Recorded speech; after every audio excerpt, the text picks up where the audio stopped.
Hello everyone, welcome to the Judicial Wings, the knowledge of judiciary, executive and legislation. I am Advocate Pallavi Gamande with you again. District जज examination 8 डिसेंबरला आहे आणि त्यासाठी सर्व विद्यार्थ्यांचं preparation सुरू आहे. Yes, I am not available on YouTube and even live classes because of my health issues. I was not able to conduct any lectures and making any video because of my throat infections and health issues. But right now I am recovering, so on the request of the students I am making the important video for the district judge preparation. The most important thing is ki at the right now it's on the point of the examinations what to cover. The syllabus we will discuss here in this video. So please listen all full video. तो यामध्ये आपल्याला फुल video ऐकायचा आहे आधी तर and sorry for the voice. And आपल्याला पूर्ण video काय ऐकायचं आहे because we will discuss in this video on the 4 points. So what are this 4 points? First is the syllabus. Okay, what to cover, because there is a vast syllabus of the district judge examination, that there is an unlimited and every year the new syllabus and the new subject will added. So तो एक problem आहे की प्रत्येक वर्षी इथे नव्याने विषय add केले जातात. सेकंड थिंग आहे की आता एवढ्या कमी टाइम मध्ये कव्हर होऊ शकतं का, आणि थर्ड थिंग आहे की कट ऑफ काय लागणार आहे, आणि फोर्थ थिंग आहे की नाव आता स्ट्रॅटेजी काय असली पाहिजे. या चारही विषयांवर आपण आज इथे डिस्कस करणार आहोत. व्हिडिओ लेंदी होऊ शकतो पण नक्कीच पूर्ण ऐका. सगळ्यात आधी आपल्याला इथे डिस्कस करायचं आहे की कट ऑफ कुठपर्यंत लागणार आहे. येस, 28 वॅकन्सीजसाठी आपण जर मागचा हिस्ट्री बघितला, मागच्या 2 एक्झामिनेशनचं हिस्ट्री बघितलं तर फार कमी कट ऑफ लागलेला आहे. हे कॉम्पिटिशन कसं असतं तर कॉम्पिटिशन असतं प्रिलिम्स, मेन्स आणि इंटरव्ह्यू. त्यामध्ये प्रिलिमला जास्त कॉम्पिटिशन असतं आणि स्ट्रॉंग कॉम्पिटिशन असतं. मेन्स एक्झाम ही थोडीशी सोपी मानली जाते डिस्ट्रिक्ट जज एक्झामिनेशनची. तरीही मी तुम्हाला सांगू इच्छिते, विषय जरी जास्त असेल, सिलेबस जरी वास्ट असेल, तरी JMFC एक्झामिनेशन पेक्षा डिस्ट्रिक्ट जज एक्झामिनेशनला जो टाइम आणि प्रिपरेशनसाठी टाइम कमी मिळतो, पण कॉम्पिटिशन कमी आहे. खूप सारा कॉम्पिटिशन नाही because the age criteria and of course with qualification of the practice. The both things are required for filing the forms of the district judge examination which is higher judiciary. तर सगळ्यात आधी आपल्याला इथे बघायचं आहे की कट ऑफ लिस्ट. 28 वॅकन्सीसाठी 45 to 47 च्या वर कट ऑफ जाणार नाही असे आपण गृहीत धरू शकतो. बट खूपच सोपा पेपर असेल तर 50 to 52, 53, 55 च्या आतमध्ये जाऊ शकतो. खूप सोपा, अगदीच सोपा असेल, चला JMFC सारखा पेपर आलाय, पटापट न्यू क्रिमिनल लॉज मधलं, CPC मधलं, कॉन्ट्रॅक्ट मधलं, what ever which is JMFC syllabus 70% आलाय, and some persons or 70% or 80% students, they are already prepared for the JMFC examinations. They are simultaneously giving the higher judiciary examination. In this case only we can presume the higher cut off. Otherwise आपण इथे एवढंच म्हणू शकतो की इथे जो cut off आहे तो कमी लागेल. सो 50 ते 55 ची तयारी आपण ठेवायला हरकत नाही, एक सेफ साइड म्हणून. Now the second thing is की कट ऑफ का कमी लागतो, कारण कॉम्पिटिशन कमी असतं, विद्यार्थ्यांना अभ्यास करायला तेवढा वेळ मिळत नाही, विषय इतके जास्त असतात, दरवर्षी नव्याने काही विषय ऍड होतात, ते आपण कव्हर करू शकत नाही. कमीत कमी 57 ते 58 ऍक्ट आपल्याला वाचायला लागतात, त्याचं रिव्हिजन महिन्याभरातही होऊ शकत नाही. ह्या सगळ्या गोष्टी असतात. मग इथे काही प्रॅक्टिसचा 30% भाग तुम्हाला कामाला येतो आणि 70% अभ्यासाचा भाग कामाला येतो. ठीक आहे, तर अशा प्रकारे जे 2 कॉम्बिनेशन आहे, practice plus the theoretical study, ह्या दोन्ही गोष्टी इथे कामाला येऊन आपलं प्रिपरेशन आपण सुरू करत असतो. आता द सेकंड थिंग इज की सिलेबस काय प्रिपेअर करायचं. At the end of this video I will give the important subjects list here, की आपल्याला नेमकं या 8 दिवसामध्ये हे वाचून जावंच लागणार आहे, त्याच्याशिवाय पर्याय नाही आहे. आता सिलेबसचं नंतर बघूया. मग आपण या विषयावर इथे येणार आहोत. सिलेबस कट ऑफ झालाय आपलं की सिलेबस आपण नंतर बघूया. आता या स्टेजला स्ट्रॅटेजी काय ठेवायला हरकत. या स्टेजला कुठल्याही खूप जास्त MCQs वर पहिले तर जाऊ नका. मला खूप जण MCQs मागतात, मी देते पण, कारण मला द्यावं लागतात मागितल्यानंतर, सो मी देते. यावेळेस फक्त आणि फक्त बेअर ऍक्ट्स घ्या, जे की महत्वाचे बेअर ऍक्ट्स आहेत. सिलेबस मी आता डिस्कस करणार आहे तेवढे बेअर ऍक्ट्स घ्या आणि त्यांना एका दिवसात कमीत कमी तुमचे 5-5, 6-6 बेअर ऍक्ट वाचून पूर्ण झाले पाहिजे. म्हणजे जर आपल्याकडे जर 8 दिवस आहे तर 6 6 6 12 24 आणि जवळपास 30 तरी ऍक्ट तुमचे वाचणं झालेले पाहिजे. इकडे 1-2 इकडे जर घेतलं तरी 30 ऍक्ट मात्र नक्की वाचा. जर 30 ऍक्ट तुम्ही 8 दिवसामध्ये एकदा रिवाइज करत असाल तर डेफिनेटली तुमचा रिझल्ट तुमच्या हातात आहे. पण तुम्ही काहीही वाचतो म्हटल्यानंतर रिझल्ट येणार नाही, कारण गेल्यानंतर रिवाइज केलेलं आठवत असतं, वाचलेलं नाही. रीड आउट करणे आणि रिव्हिजन करणे यामध्ये there is a very most difference between the revision and the reading. So या दोन्हीमध्ये फार मोठा डिफरन्स आहे, हे लक्षात घेणं आपल्याला गरजेचं आहे. आता रिव्हिजन कशा पद्धतीने करायचं तर एक ऍक्ट घ्यायचा, like if you have take the specific relief act. तुम्ही जर स्पेसिफिक रिलीफ ऍक्ट घेतला आणि स्पेसिफिक रिलीफ ऍक्ट जो आहे तो तुम्हाला जास्तीत जास्त जर तुमचा ऑलरेडी स्टडी झालेला असेल तर त्याला वाचण्यासाठी अर्धा तास लागेल. जर तुम्हाला वाटत असेल स्पेसिफिक रिलीफ ऍक्ट मी आजपर्यंत वाचलाच नाही आणि यावर 2 मार्काचं प्रश्न 2 येणे पॉसिबल आहे, यस स्पेसिफिकवर SRA वर 2 तुम्हाला प्रश्न रिक्वायर्ड आहे की येतातच, 2 प्रश्न तुम्हाला करावे लागतात. मग या 2 प्रश्नासाठी किती सेक्शन्स आहे, 42-43 सेक्शन्स तुम्हाला ऑलरेडी दिले, त्यातले अर्धे कामाचेच नाही. तुम्हाला फक्त 12 ते 15 सेक्शन्स प्रॉपरली करायचे आहेत. तर तुम्ही माझ्या युट्यूब चॅनलवर जाऊ शकता, काही तिथनं लेक्चर्स बघू शकता, किंवा तुम्ही युट्यूबवर कुठेही गेलात तरी हिंदी साईड लोकांचे सुद्धा इतके सुंदर व्हिडिओज युट्यूबवर बनलेले असतात सगळ्यांचे. तुम्ही 1 ते 1.5 तासात ते व्हिडिओ लिस्ट कव्हर करून घेऊ शकतात. पुस्तक हातात घ्या, नोटिंग करा आणि ते पूर्ण कव्हर करून घ्या. नाहीच कधी वाचलं असेल तर, वाचलं असेल तर तुमचं ऑलरेडी कन्सेप्च्युअल क्लॅरिटी आहे, त्यामुळे तुम्हाला अर्ध्या तासात रिव्हिजन करून बाजूला तुम्ही टाकणार आहात. आता या स्टेजला काय इम्पॉर्टंट त्याच्यामध्ये येणार हे 8 दिवसामध्ये मी नाही एक विषयावर सांगू शकत. क्लासेसमध्ये मी जे शिकवलेलं आहे, जे रेकॉर्डेड व्हिडिओज मी विद्यार्थ्यांना देते ते त्यांना माहिती आहे की आपला ऑलरेडी त्यांचा स्पेसिफिक झालेला आहे. नाव कम टू द पॉइंट की स्पेसिफिक घेतला, स्पेसिफिक मतलब पहिलेपासून काय एन्फोर्समेंट डेट आहे, कमेन्समेंट डेट काय आहे, सेक्शन 4 काय, section 5, section 6, section 7, section 8, section 9, 12 असे सगळे इम्पॉर्टंट सेक्शन्स वाचून घेतले की ते पहिले तर सगळ्यात आधी की सेक्शन काय आहे, कारण डायरेक्टली सेक्शन्सवरही प्रश्न येतात. कोणताही ऍक्ट घेतल्यानंतर तुम्हाला सेक्शन्स लक्षात आले पाहिजे. हे बघा, आता या स्टेजला तुम्ही म्हणाल की एवढं नाही होऊ शकत, तर होऊ शकते. Impossible is nothing. जर ठरवलं तर वर्षभराचा अभ्यास आपण 8 दिवसात करू शकतो, महिन्याचा अभ्यास आपण 1 दिवसातही करू शकतो. त्याची एक प्रॉपर स्ट्रॅटेजी हवी. लाईक जर तुमच्याकडे 12 तास असतील तर डेफिनेटली तुम्ही 4 तास झोपू शकता पुढचे 8 दिवस आणि हे टाइम वाढू शकता. सगळं बंद करा, कोड बंद करा, बाहेर फिरणं बंद करा, टोटल बंद करून तुम्ही 8 दिवसाचे 8 दुनी 16 दिवस बनवू शकता. आज 29 तारीख आहे, लगभग नाही 30 तारीख आहे.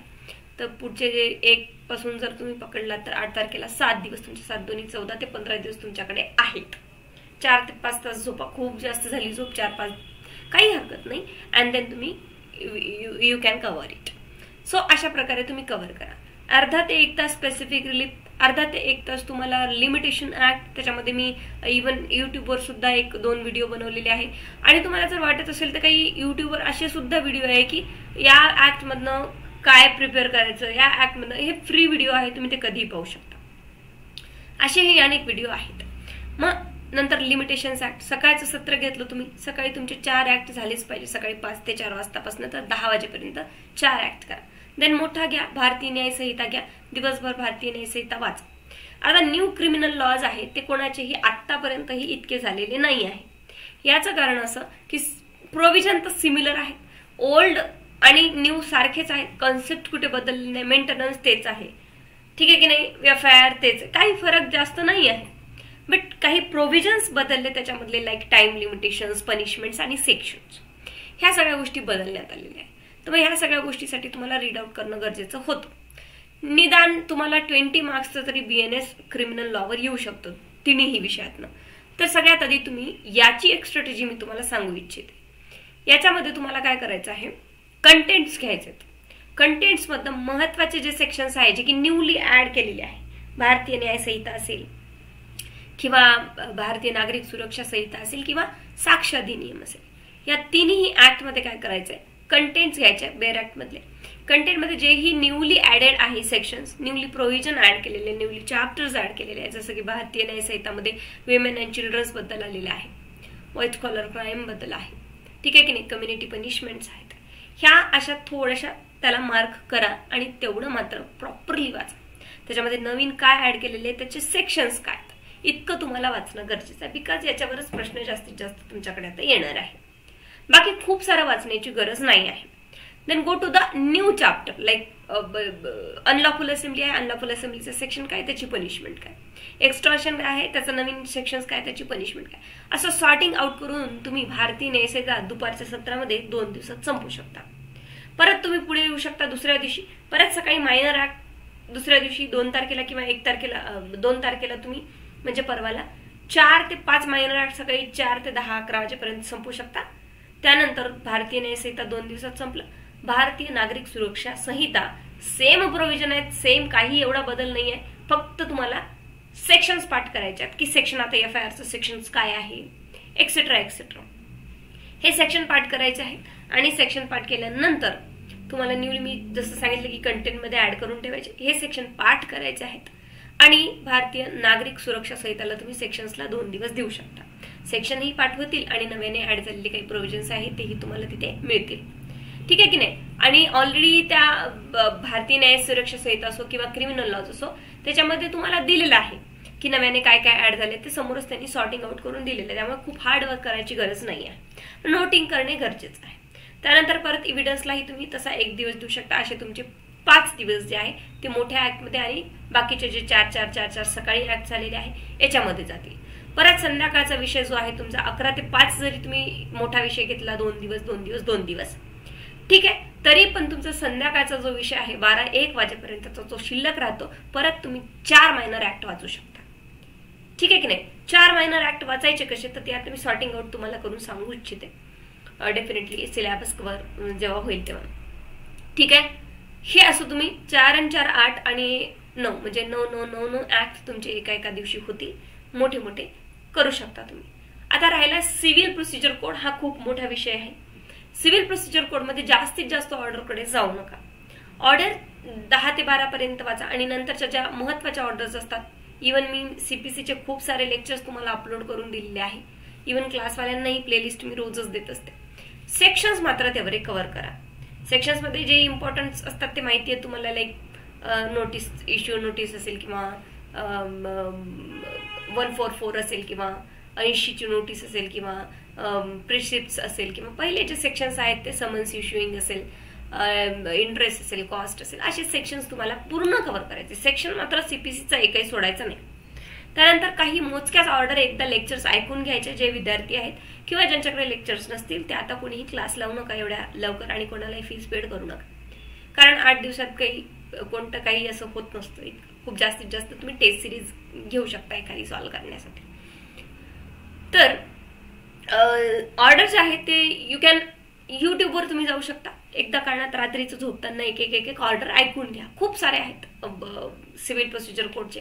माझे सुद्धा व्हिडिओज तुम्ही मराठीमधनं सिव्हिल प्रोसिजर कोडचे खूप सारे व्हिडिओज तुम्हाला अवेलेबल मिळून जातील. नसेलही तुमच्याकडे, तुम्ही विद्यार्थी नसेल तर मला फोनवर रिक्वेस्ट करा, I will provide you recorded lectures free of cost. कारण आता इतक्या एंड पॉईंटवर मी सुद्धा कोणाकडनं फीस घेत नाही आहे, त्यामुळे सो तसंही तुम्ही करू शकता. जर तुम्हाला खूपच अडचण असेल, काही समजत नसेल तर ऑर्डरचे व्हिडिओ पाठवा मॅम, डेफिनेटली मी 8 दिवसासाठी युट्यूबवर फ्री अपलोड तुम्हाला करून देऊ शकते. डोंट वरी, ठीक आहे, करून देते मी डेफिनेटली. मला आता याच्यामध्ये आलं डोक्यात की यस मी का नाही ओपन करू शकत अनलिस्टेड, सो मी करू शकते. सो तसं मी करून देईल तुम्हाला सिव्हिल प्रोसिजरकडे किंवा काही विषयांचे डेफिनेटली. आणि मी अनाउन्समेंटही करेल, त्याला वेळ लागतो थोडा करायला. आज रात्री जर झालं ते सगळं करणं तर डेफिनेटली मी अनाउन्समेंट करेल की this is free for the 7 days or 8 days असं करू शकतो. बाकी ऍप मधले जे लेक्चर आहेत ते मी तुम्हाला तसे नाही देऊ शकत. बाकी माझ्याकडे जे स्वतःकडे रेकॉर्डेड आहेत मी फ्री ऑफ कॉस्ट तुम्हाला देऊ शकते, तेवढी मदत नक्कीच मी करेन. हे झालं तुमचं स्ट्रॅटेजीचं. आता लाईक तुम्हाला वाटत असेल की मी टेस्ट सिरीज सोडवाव्या खूप साऱ्या, don't go with that. Don't go with the MCQs, don't go with the test series. फक्त एक टेस्ट सिरीज तुम्ही सोडू शकता टाइम मॅनेजमेंट बघण्यासाठी किंवा मला काय येतं हे बघण्यासाठी. पण याच्यामध्ये नाही आलं तर निगेटिव्हली घेऊ नका, तुम्हाला फायनल एक्झाम मध्ये येतीलच. आता सिलेबस सॉर्टिंग आउट करूया अँड देन आपण सिलेबसकडे जाऊया की महत्वाचा सिलेबस काय. मी आता सिलेबसची जी लिस्ट आहे ती ऑलरेडी तुम्हाला भरपूर विद्यार्थ्यांना दिली आहे, त्यामुळे इथे मी काही सिलेबस जास्त सांगणार नाही. आता तुम्हाला काय नक्की करायचं तेवढंच मी इथे सांगते. मी माझा व्हिडिओ इथे मिनिमाइज करते and then we will go with the syllabus. Come to the syllabus. मी इथे बोर्ड ओपन करते आणि तुम्हाला डिस्कस करते की सिलेबस आपल्याला बघायचं. Okay, sorry. Okay, yes, come to the board. आले का व्यवस्थित? येस, चलो. ओके, सो आपल्याला इथे बघायचं आहे बोर्डमध्ये सगळ्यात आधी सिलेबस. ठीक आहे. आता सगळ्यात आधी मी जसं सांगितलं की सॉर्टिंग आउट करा आधी. तर मॉर्निंग, ठीक आहे, morning, sorry, just give me 1 minute.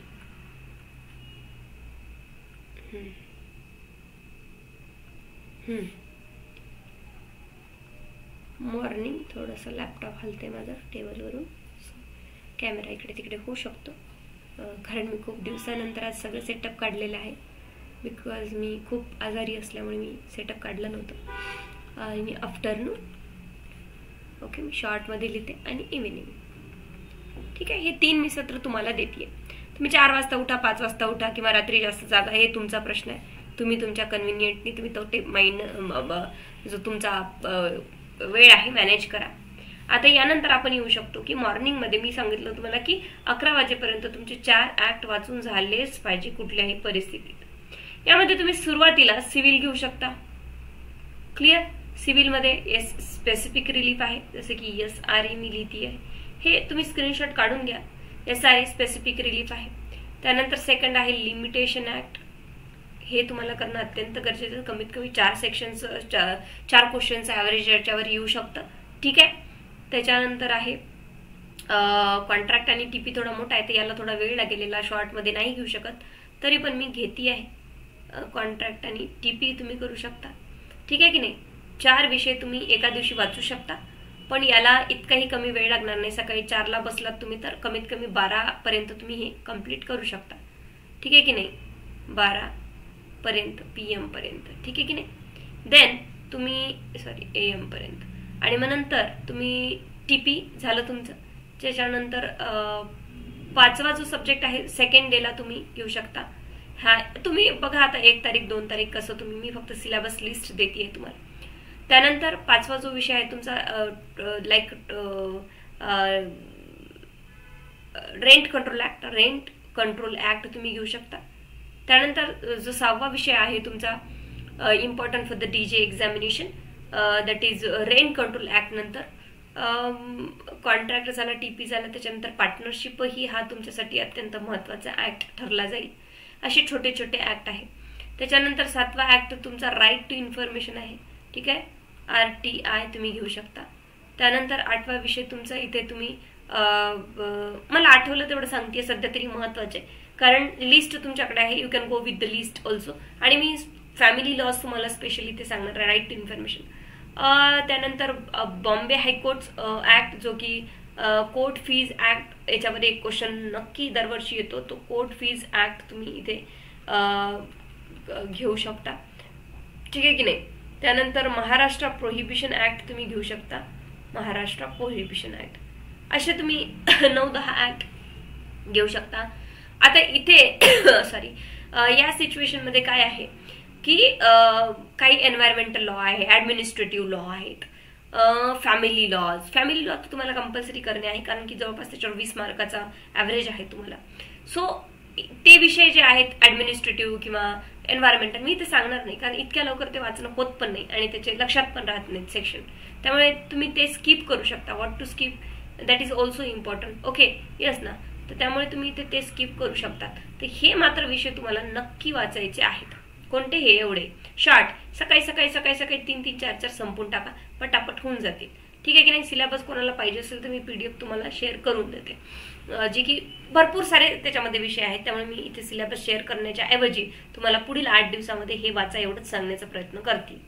त्यानंतर मी आता जर new criminal, that is BNS आहे. त्याच्यानंतर प्लस भारतीय न्याय संहिता, NSS नागरिक सुरक्षा आणि भारतीय साक्ष अधिनियम हे 3 आहे. त्यानंतर आत्ताच सांगितलं मी की याच्यातनं काय वाचायचं तुम्हाला. त्यानंतर CPC आहे. CPC तुम्हाला पूर्णपणे कव्हर नाही होऊ शकत आता आणि करायचा पण नसतो CPC पूर्णपणे कव्हर. त्याची एक स्मार्ट स्ट्रॅटेजी आहे. त्याच्यामध्ये जे सेक्शन्स मी शिकवताना तर पूर्ण शिकवत असते ते, बट तुम्हाला इथे सेक्शन्स वाचून घ्यायचे आहे आणि कन्सेप्च्युअल क्लॅरिटी करून घ्यायची आहे. त्यानंतर सेकंड जो आहे तुमचा मोठा विषय जो आहे तो फॅमिली लॉजमध्ये मी इथे फॅमिली लॉजमध्ये मी नंबर देईल. दॅट इज हिंदू लॉज तुम्हाला वाचायचं आहे. हिंदू लॉजमध्ये पहिला आहे की हिंदू सक्सेशन ऍक्ट, ठीक आहे की नाही, Hindu succession act first thing. Second thing तुम्हाला हिंदू अडॉप्शन ऍक्ट वाचायचं आहे. हे वाचायचेच आहे, याच्यामध्ये सोडायचं नाही आहे. अडॉप्शन ऍक्ट जर कोणीही रिक्वेस्ट करत असेल तर डेफिनेटली मी त्याला एक 6 दिवसासाठी फ्री प्रोव्हाइड करेल, don't worry. Hindu succession act आहे. Maintenance Hindu maintenance and adoption act आहे. हिंदू अडॉप्शन झाला. Hindu succession Hindu marriage act, sorry Hindu marriage act, ठीक आहे. हे हिंदू जे 4-5 लॉ आहे ते तुम्हाला वाचून घ्यावंच लागतील. त्यानंतर फोर्थमध्ये येऊ शकता तुम्ही, दॅट इज ख्रिश्चन लॉज आहे. ख्रिश्चन लॉज वाचा. त्यानंतर लिहून घ्या हे तुमच्याकडे व्हिडिओ सुरू असतानाच. त्यानंतर ख्रिश्चन लॉ नंतर तुमच्याकडे मोमेडियन लॉ आहे. मोमेडियनचे मोमेडियन मॅरेज आहे. डायव्होर्स ऍक्ट एक तुम्हाला इथे वाचावं लागणार आहे, ठीक आहे की नाही. डायव्होर्स ऍक्ट वाचायचा आहे. डायव्होर्स ऍक्ट, ठीक आहे. मॅरेज ऍक्ट वाचला, डायव्होर्स ऍक्ट वाचला. त्यानंतर हिंदू सेक्शन, हे इतके सगळे तुम्हाला वाचायचे. मी PDF तुम्हाला या व्हिडिओच्या खाली शेअर करून टाकेन की तुम्हाला या PDF मधनं काय काय वाचायचं आहे. त्यानंतर एक तुम्हाला वाचायचं आहे, दॅट इज मी ऑलरेडी तो व्हिडिओ यूट्यूबवर कव्हर करून दिलेला आहे. आय थिंक तो विषय आहे नॅशनल इन्व्हेस्टिगेशन ऑथॉरिटी. त्याच्यावर मागच्या वेळेसही प्रश्न आलेले होते.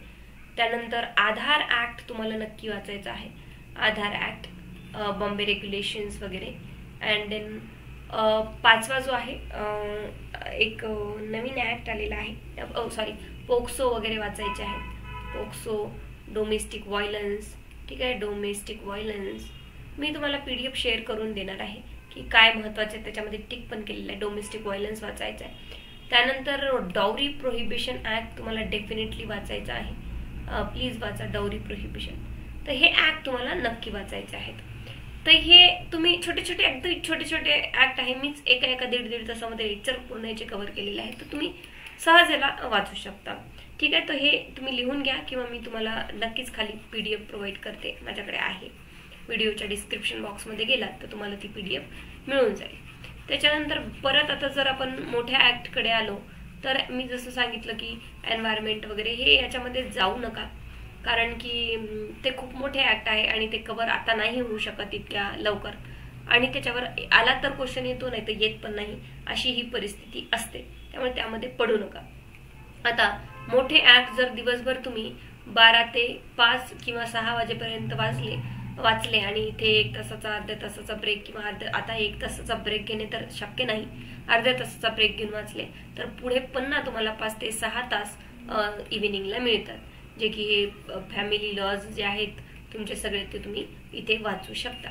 फॅमिली लॉ मध्ये मोमेडियन, ख्रिश्चन आणि हिंदू तुम्हाला सगळे वाचायचे. मोमेडियनचे मॅरेज, डायव्होर्स आणि अडॉप्शन ऍक्ट वाचायचे आहे. हे एक तासाचा फक्त सब्जेक्ट आहे, जास्त नाही, सारखेच आहेत. पण सेक्शन आणि प्रोसिजर्स लक्षात ठेवायचीच आहे. त्याच्यासाठी समजण्यासाठी, हे फॅमिली लॉ समजण्यासाठी तुम्हाला लेक्चर्स ऐकणे गरजेचे असतात, एकदा तरी इव्हन. सो प्लीज लेक्चर्स ऐका.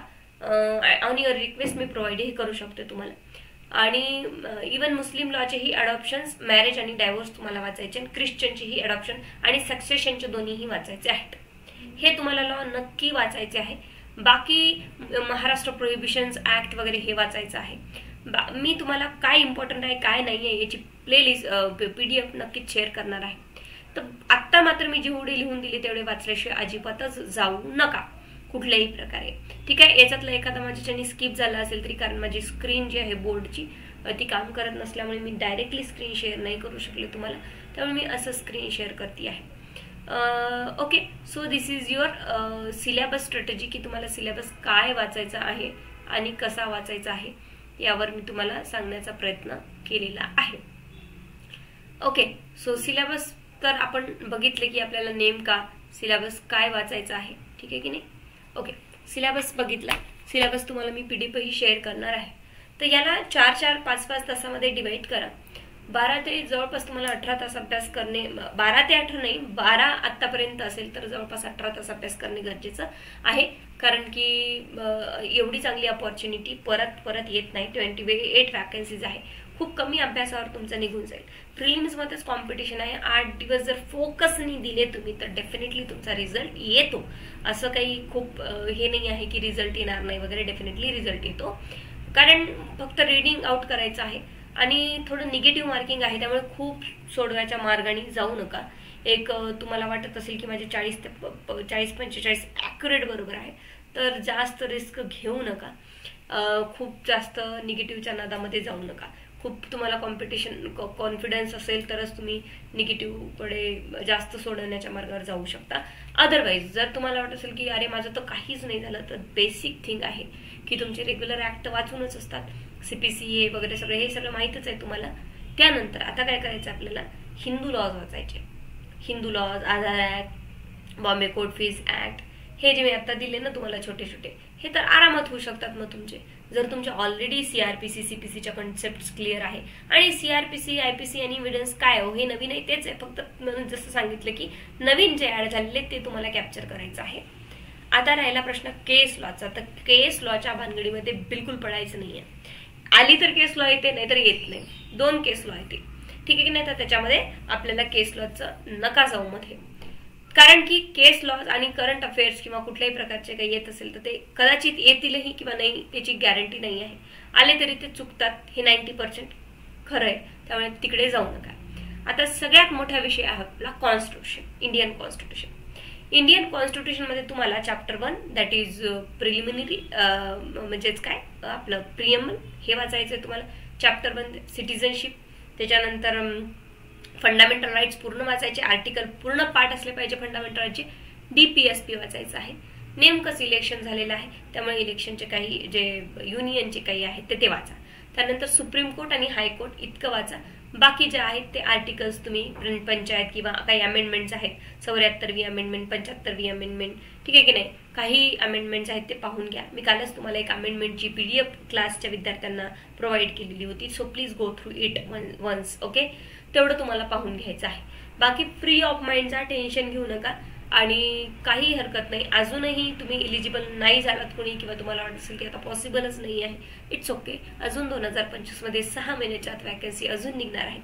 JMFCच्या सुद्धा वॅकन्सीज निघल्या आहेत आणि मी आज परत एक व्हिडिओ बनवणार आहे की लॉच्या खूप साऱ्या वॅकन्सी आपल्या समोर येऊन पडलेल्या आहेत, ज्या की MPSC आता डिसेंबरमध्ये लगेच कंडक्ट करणार आहे. सो त्याचाही तुम्ही प्रॉपरली अभ्यास नक्की करू शकता. पण डेफिनेटली याचंही तुम्हाला सोडायचं नाही आहे, जे की डिस्ट्रिक्ट जज एक्झामिनेशन आहे. त्यानंतर आता मी मेन्स एक्झामिनेशन किंवा इंटरव्ह्यू बद्दल नाही बोलणार आहे, कारण आपल्याला त्याला वेळ आहे. So please focus on this preliminary examination. Best of luck. Thank you so much.